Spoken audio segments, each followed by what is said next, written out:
Hello, and thank you for the invitation to come back and give a COVID-19 update. My name is Enrique Alvarez, and I'm one of the MS or neuroimmunology docs at the University of Colorado. As a heads up, this is being recorded on November 5th, and I bring this up just because the numbers are changing fairly fast, and I know that the presentation won't air for another week. So we'll talk a little bit about the numbers. We'll discuss what wave we're in and kind of see where things might be headed. And then we'll talk a little bit about risk factors associated with worse outcomes related to COVID-19, discuss whether MS is associated with this, the effect of drugs, comorbidities, and as such. And then we'll actually talk a little bit about vaccines as well. So let's look at the numbers on a global scale. This comes from the New York Times, and the next few slides will come from that source as well. The websites I've tried to incorporate at the bottom of these slides as well, so that you guys can get updated numbers. So I think it's clear that the numbers are going up pretty fast. We can see that there's been a few different waves. So we probably call this the first wave, kind of the second wave that happened sort of in July, August. And now we're kind of in the midst of this third wave, or kind of the big wave that was predicted for this fall. It looks like it started a little bit later than what was predicted, but it's now here. As we look at the numbers globally, we're talking about almost now 50 million people. We've had over 1 million deaths at this point, about 1.2 million. And we can see that on a daily basis that we're talking about almost 600,000 cases per day, and about almost 11,000 deaths per day. So these numbers are increasing fairly fast. Just for reference, this is very different across different countries. So here you can see sort of what's happening in Belgium. They're getting hammered at this point. Spain, kind of seeing where the second and third wave kind of joined a little bit, and kind of a little bit more of this gradual curve, or third wave happening in the U.S. So for different places, we're seeing different numbers of waves, and that's why we're not using some of the waves as we did as much in the past. But it's important to kind of know where things are at. And even this in the United States, if you look at the different states, it looks very different. We had a very mild second wave in Colorado, but now we're definitely seeing sort of this third wave kind of coming across. So as we look across the world, we can see that at this point, really, everywhere is a hotspot. There's not a place that's not in dark red. And if you really want to think about it, these places are mainly the places that are just not testing. There are a few exceptions, Australia, New Zealand, where there's good testing and things like this, but they've basically blocked off travel into the country and have managed to kind of stay off things. But in most of the countries that are doing testing, you can see they're and having really high levels of coronavirus now. So as we look at this, let's talk a little bit about deaths in addition to kind of this overlap of number of cases. They're on different scales, but we can kind of see that the number of deaths is delayed compared to the number of cases. So as we start to kind of see this first wave in the United States, kind of globally, we can see that the peak for cases was a little bit about like the first week of April, and the peak of deaths was around the third week of April. So that we can expect that after we hit a peak in cases, that the peak of deaths really won't be seen for a couple of weeks afterwards. Again, here's that second, the peak for the second wave kind of in the world, and really the peak maybe got a little bit flattened out, but really is kind of occurring again about 2 weeks later. So we're kind of in this ramp up of cases, and you can see that the ramp up of deaths started a little bit later and will likely be again delayed out compared to that. So I think one of the other things that we have to understand a little bit is that, the testing got a little bit delayed compared to where the number of cases are. And especially in the first wave in the United States, we have sort of a base level of understanding as to what number of deaths do you expect in a day. And so we could see that above and beyond that level, that weekly that, there was a fair number of deaths above and beyond what was expected. And we can see again, the two waves, and this data cuts off a little bit, so we're not seeing sort of the latest numbers.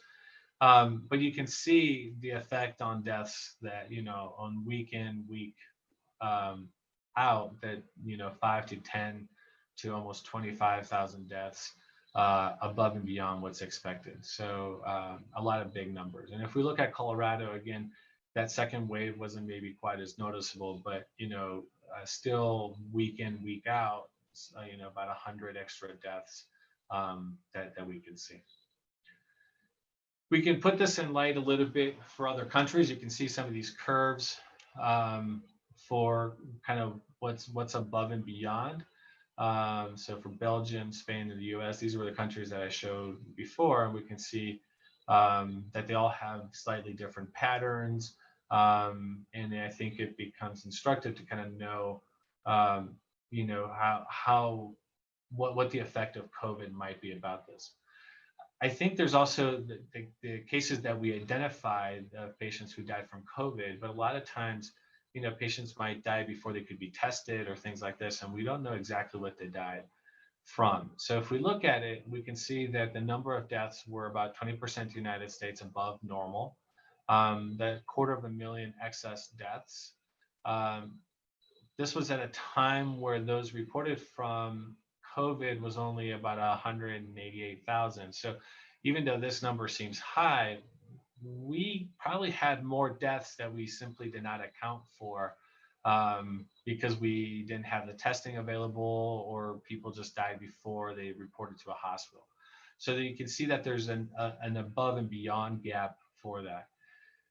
We talk a lot about sort of how badly New York was hit, but New York did a really good job of trying to identify those cases of COVID. And you can see that that gap was actually not high. There was a lot of reported COVID deaths and a lot of deaths, but those deaths appear to be pretty well accounted for when we look at this chart. And I bring this up because in certain areas where maybe the testing was a little bit more delayed, people are a little bit more hesitant to show up at hospitals. We can see that the gap is much higher, even though they didn't maybe have as many deaths in those areas. But Texas, for example, probably had as many excess deaths as New York, even though we don't particularly think of Texas as being particularly hard hit. California is a big state, but again, probably similar number of deaths as New York. And then Colorado, we can see here, with probably for the size of our population, a little bit of a larger gap than maybe what I would have expected. But just to kind of be able to see sort of what the numbers are. Washington State, maybe doing a little bit better job of recognizing those cases. So I think the toll is a little bit higher than what we were expecting, and that's kind of the main summary from these tables. When we look at the United States, we can see right now where cases are being hit particularly hard. And we tend to think about sort of the upper Midwest and kind of Southeast as areas that are being hit much harder. And these were areas that maybe were a little bit more relatively spared at the beginning, with a lot of pockets kind of in the West as well.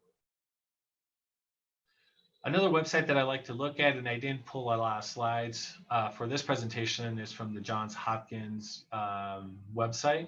But here you can see that, again, globally about almost 50 million cases, almost 10 million cases. And at the rate we're going, it'll be over 10 million cases by the time you're hearing this presentation.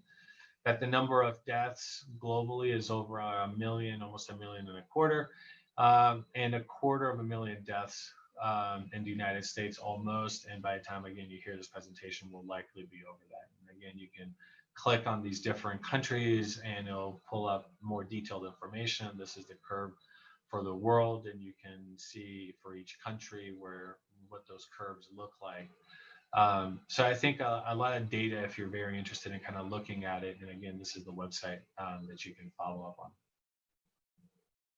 So if we look at the United States as a contributor to cases in the world, we can see that if this is the curve for a number of cases across the world, this is almost on the same scale, the number of cases in the United States. And you can see that, especially early on, the United States accounted for a decent chunk of those cases, and maybe a little bit less with some of these waves, but still a significant number of the world cases being identified in the United States. This is some predictive modeling. So this is showing kind of the triple waves as you've been seeing. Where this is helpful a little bit is to kind of, in this case, looking at deaths and just the effect of masking. So if we develop universal precautions for masks kind of at this point, again, there's that delay in a couple of weeks to see an effect. So you add those 2 weeks, you can see that we might be able to kind of keep things stable-ish. If you ease, some of the restrictions, a little bit more, if you kind of keep things as is, that you would have kind of this kind of big increase in cases. And you can see that this curve for the United States continues well into February as an increasing exponent. So these are very concerning curves. And then just the idea of the face mask, people that have seen me and heard some of my updates have seen this figure before. I'll let you guys read it, but I think the idea initially when I was presenting this is that the masks really help the person who is not necessarily wearing it. But to be honest, there's been a lot of data now suggesting that masks really actually help the people wearing the mask as well. So not only does it help prevent the spread, but it helps protect you as well. So I think the importance about this is highlighted that it's really, if you don't care about other people, at least care about yourself and wear the damn mask. As we start to look at resources, we can see that in that first wave for Colorado, and this is not looking at our state, you can pull up all the different states if you want through this website. We can see that the number of beds in the ICU that are available, the number of hospital beds through this line. And we can see that we ended up using about half the ICU beds that were available. Most of those patients were intubated. So really fairly concerning. We had lots of hospital beds. So from that respect, we were okay. As time went down, we did a pretty good job of controlling things, but started to look now at the projections past this date of kind of where we're going to be at. And these are really concerning because this is the number of ICU beds needed, and this is how much we have. And we are likely at this time projected from this website to run out of ICU beds by about Christmas time. So hopefully we don't have to celebrate Merry Christmas kind of deciding how to take care of patients that are going to need ICU beds. But it's starting to look like that's increasingly becoming a concern. By February, running out of hospital beds. These are kind of the confidence intervals. So we might be anywhere in this range. And hopefully we're in the bottom range and maybe can squeak out enough ICU beds. The bottom line, again, is the number of patients needing ventilators. And again, that's starting to exceed even our capacity by February.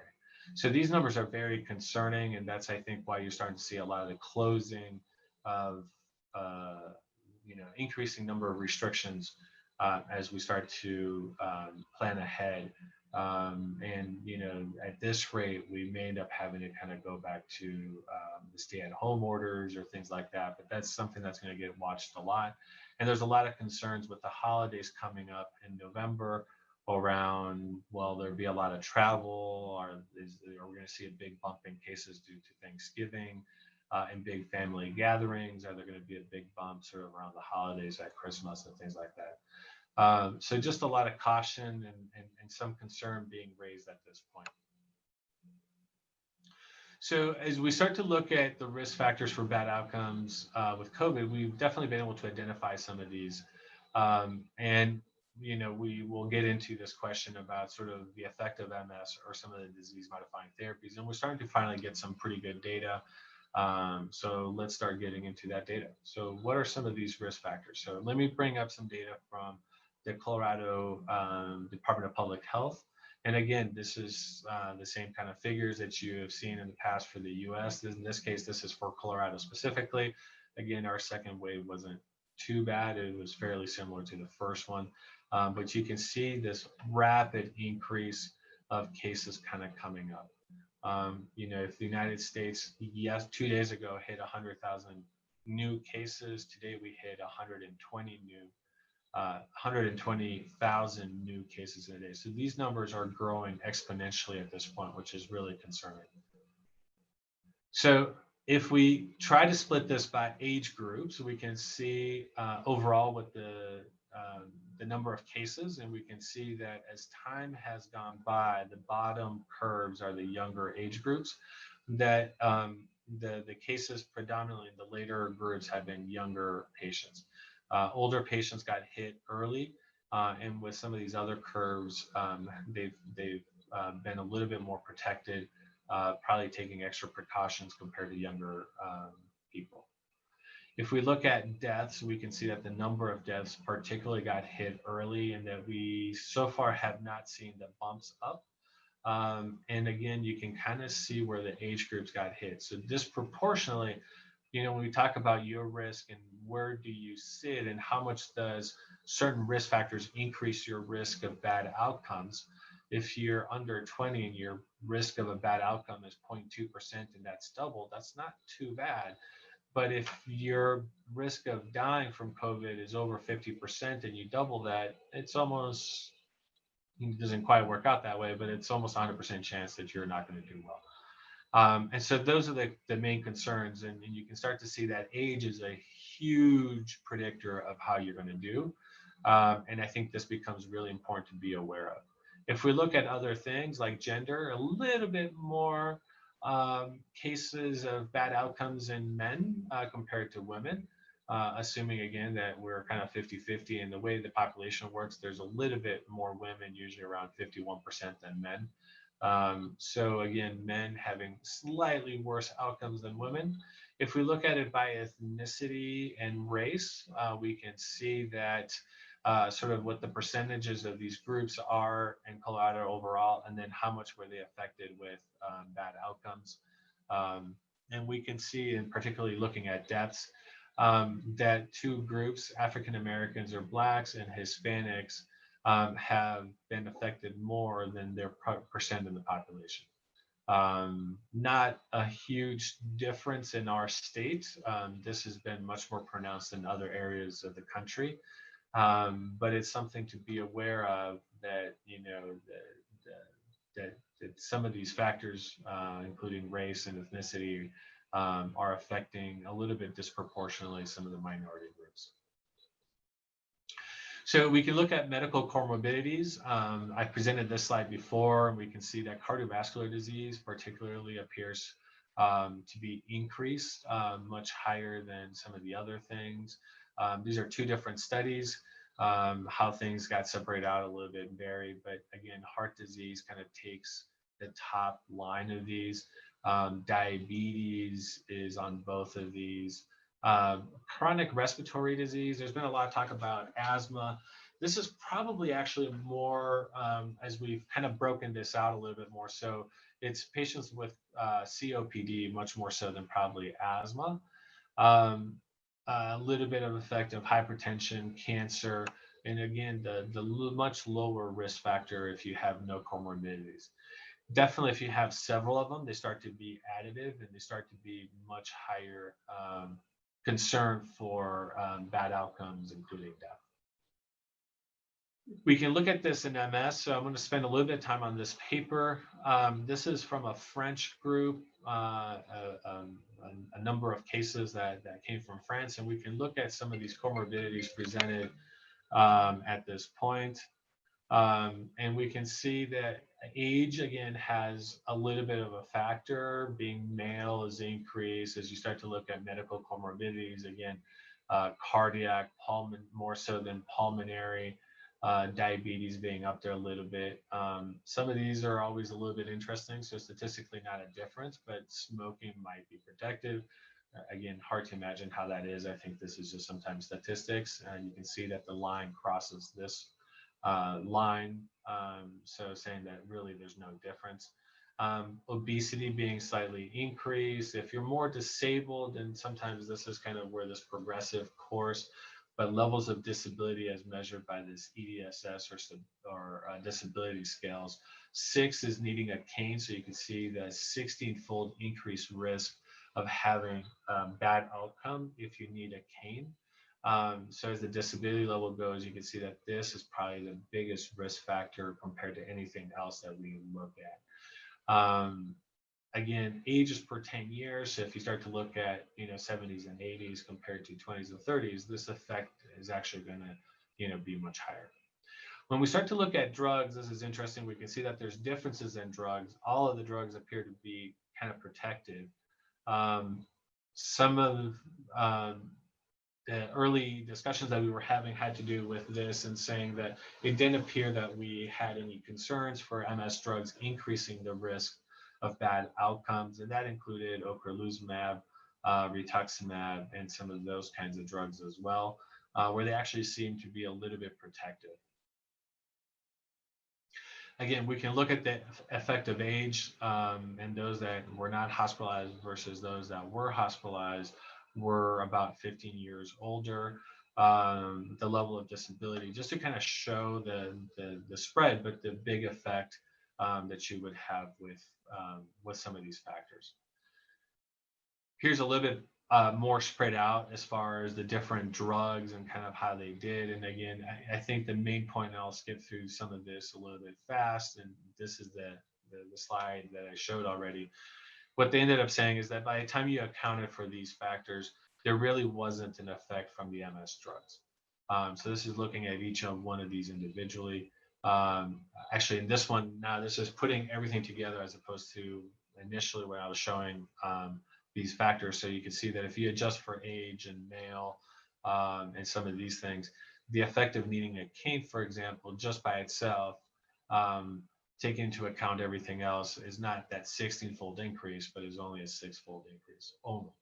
So quote unquote, right? So kind of still concerning, but you have to kind of look at everything put together. And I think this helps explain some of these things. And again, the effect of this was that the MS drugs didn't have much of an effect. And this was looking at 347 patients. So not a small group, but a significant group nonetheless. So there was a little bit of a larger group. This was almost twice as many patients, and this came from a study done in Italy. And there were certain areas of Italy hit much harder than other areas. You can see that the Lombardia area of northern Italy, where Milan is situated, got hit really particularly hard. If we look at this and you do sort of these multivariate analysis, kind of putting everything into an analysis perspective, we can see that there was an effect primarily on patients who were on Ocrevus or rituximab. All of these, the p-values, sort of the statistic value that we look at were not significant. If you're less than 0. Sorry, these got represented in this paper as a box. But this was an increase of about 2.69-fold increase if you were on these kinds of medicines. If you looked at everything and kind of tried to account for other things, being on these B-cell directed therapies had still about a 2.5-fold increased risk. If you look at age, it has an effect per year. It's small, but if you start to add 10, 20, 30 years, that number starts to kind of increase a fair amount. A small increase again for men, in this case, not significant. If you were progressive, a little bit of a higher risk. If you had steroids a month before, it seemed like that was not a good thing either, and that was associated with a 6-month-fold increase risk of bad outcomes. So important to note again, the level of disability is much higher effect than what we see. So in the prior study, again, the level of disability goes away. It was not significant when you put everything together compared to the effect of the drug. And the effect of the drug in here, we're talking about a 2.5-fold increased risk. So this is different from the other study where disability fell out and was not significant compared to the other study where it was a six-fold increase. So this is why it's helpful to look at many different studies, because the end results sometimes are different. And the more data you get together, the better it allows you to kind of explain and understand sort of what the factors are. So it's much better to have 2, 3, 4 different studies to be able to understand this. Just to show the effect of disability in our patients on rituximab, this is not looking at COVID, but this was a study that we recently had published at the University of Colorado with a group at NYU. And we can see that being wheelchair bound has a much higher effect than a lot of the other things that we worry about with increased risk of serious adverse events, and particularly infections in this case. So disability, I think, is a big one, even though that prior study did not show that effect. The biggest study really that came out now, and so this is new data that just got presented about a month ago at the European/now Combined American for this year MS meeting. This is data from the MS Alliance Network. And they looked at now 1,500 patients, and you can see that there were smattered across the different types of drugs, what the level of disability was, kind of what they looked at. So let's look at this data. We can see that in this case, men, as a reference rate, women did a little bit better than men, so kind of fitting the pattern that we've seen in the past. Older patients not doing as well as younger patients. Progressive patients not doing as well as relapsing patients. So all these things are kind of more consistent.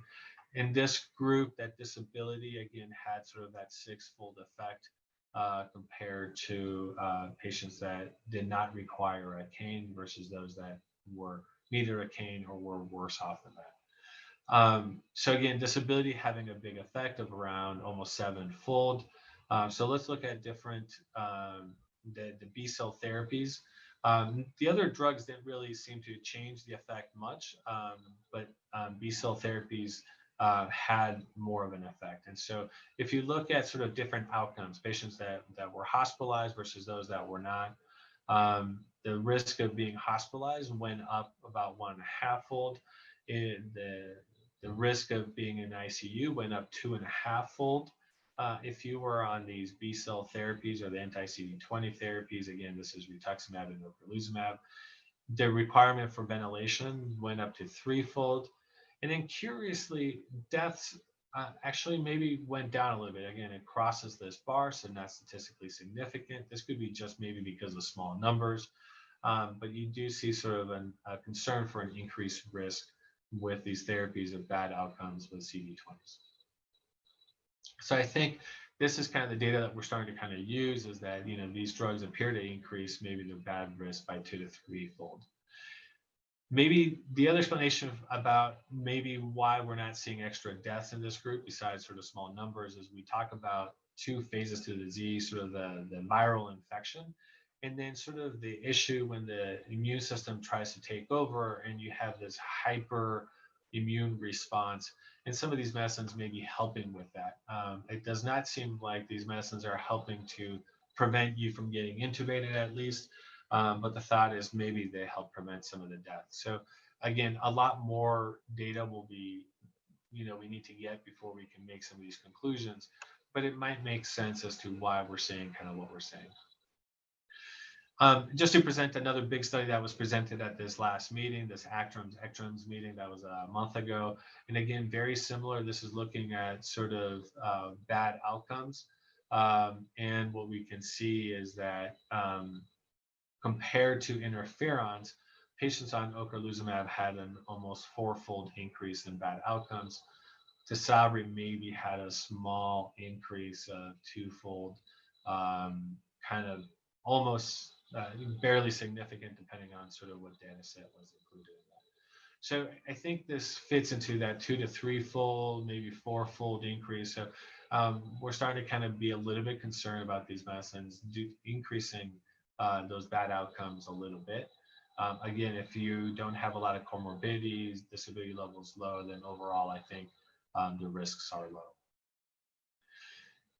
We can importantly recognize that outside of COVID and before COVID even hit, that rituximab, which is used a lot in Sweden, this is data from Sweden. This was actually before a lot of Ocrevus is used, and Sweden doesn't use a lot of Ocrevus, that the number of infections was much higher if you were on rituximab. So it makes sense that some of the infection risk is associated with rituximab and less so with a lot of the other drugs that are used in MS patients. And again, even better than just kind of patients who are not on these medicines in the general population. So this is kind of fitting that pattern of, yeah, rituximab may be associated with that. And then again, going back to that original paper that I described that we had recently published, understanding what are the factors that increase the risk. And so for rituximab, and again, in our case, the big factor was the level of disability. So understanding that helps us try to adjust the risk in our patients. I'll finish off a little bit by talking about vaccinations. I'll go through these slides fairly fast.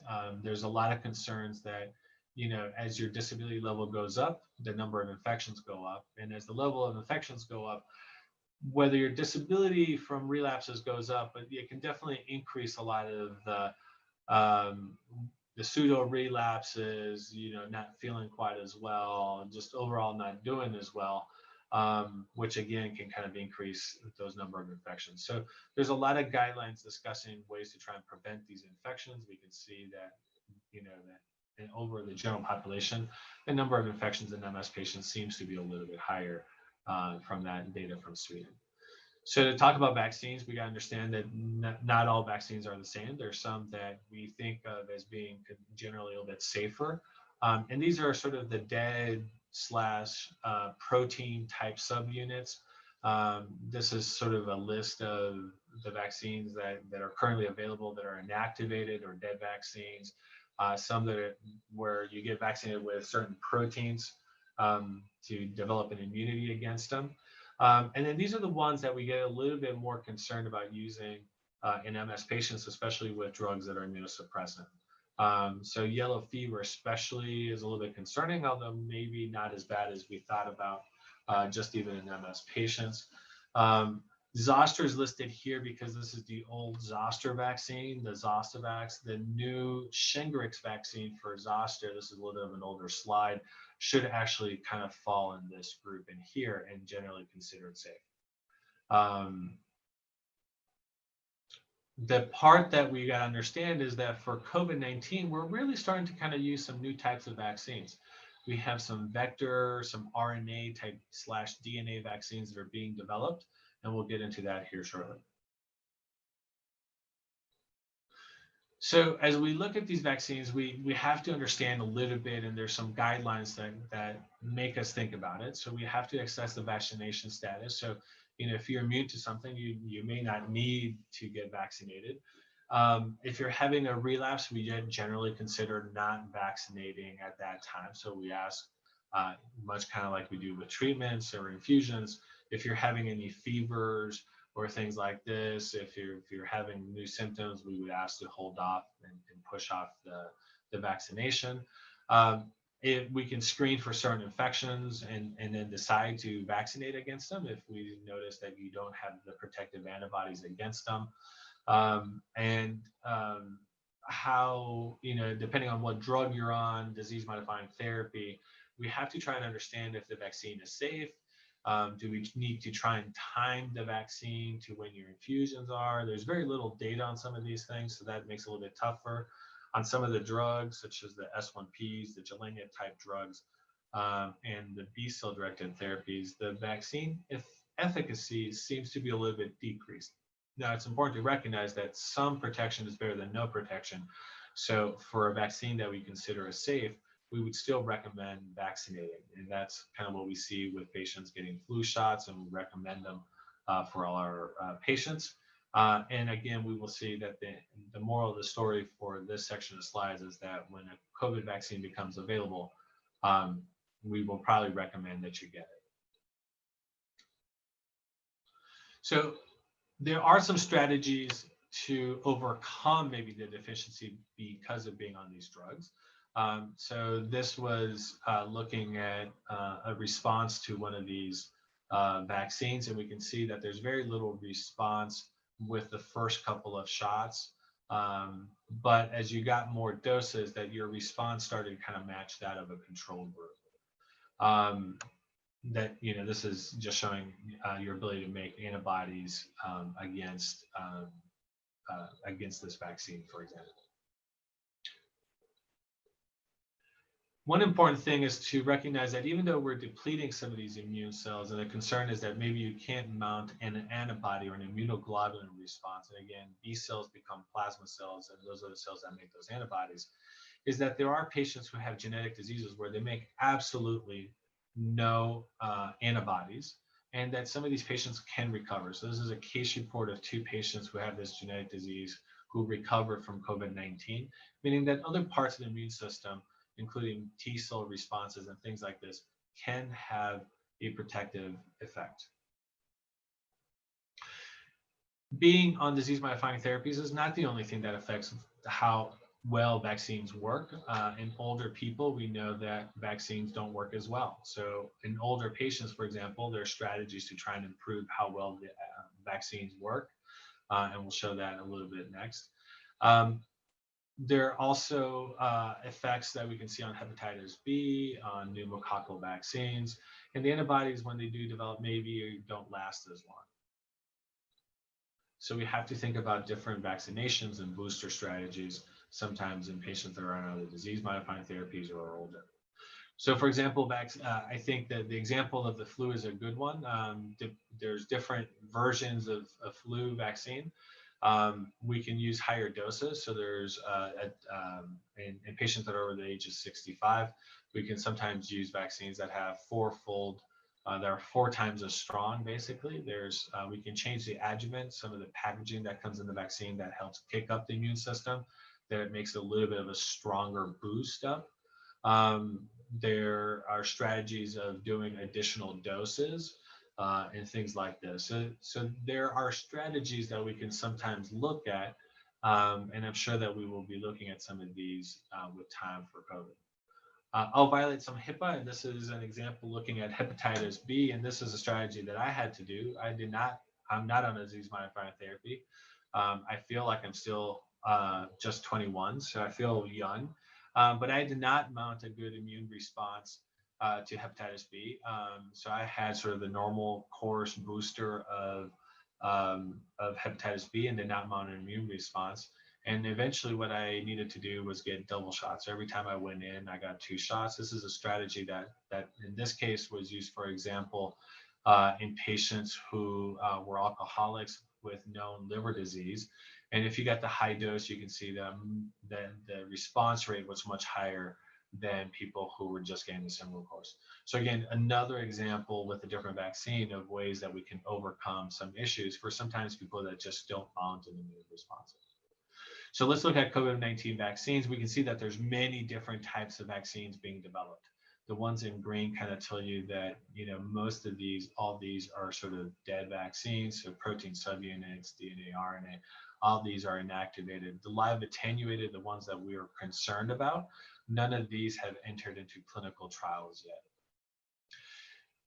There's a lot of different ones that have entered human studies, just to kind of show. Some are going to be 2 shots, some are going to be 1 shots. When they become available, these are guesstimates. We can see some of these here. It's important to kind of understand that some of these are these new types. Some of the new types are probably going to be okay for us. They'll be dead type of vaccine. So viral vectors, DNA, RNA, these are going to be okay.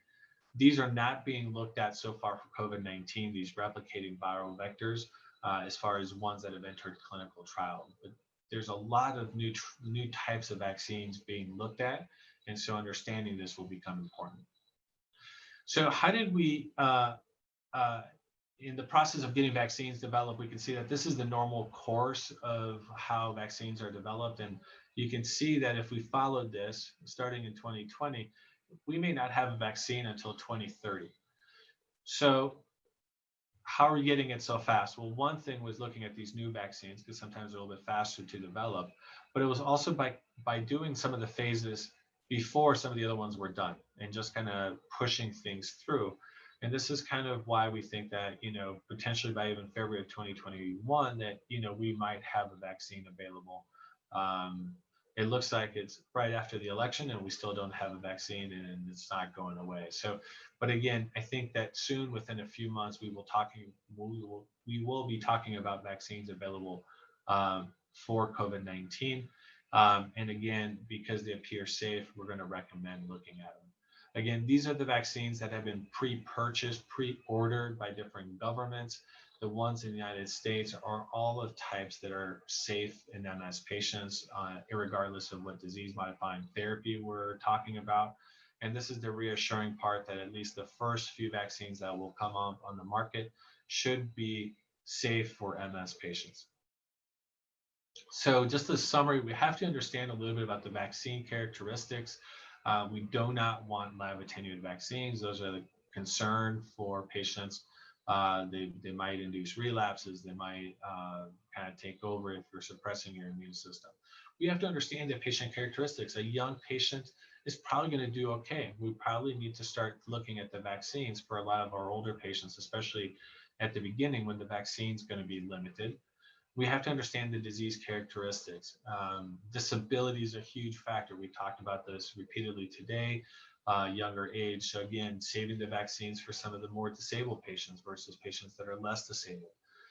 We have to look at the disease characteristics. Again, most of the concerns maybe are related to the CD20 or B cell therapies, and they'll probably be okay for patients who are on other types of drugs. So putting all these things together would be things that we will need to kind of consider.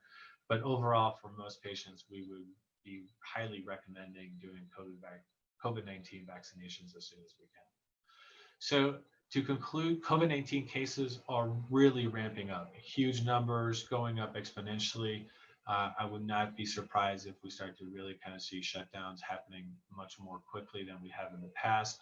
I think we're trying to see things a little bit more gradual as opposed to just shutting down everything, and I'm fully supportive of that. Social separation, wearing your mask really has a huge effect. We see the difference in those predictive models. So just wear your mask, be careful, wash your hands, do all those kinds of things.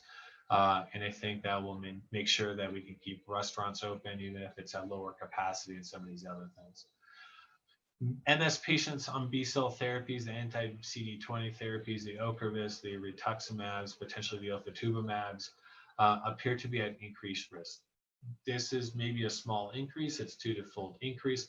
That may be really okay for certain patients, but it might be an issue for certain other patients if the disability level is high, if you're older. And again, our main takeaway, get vaccinated once it's available.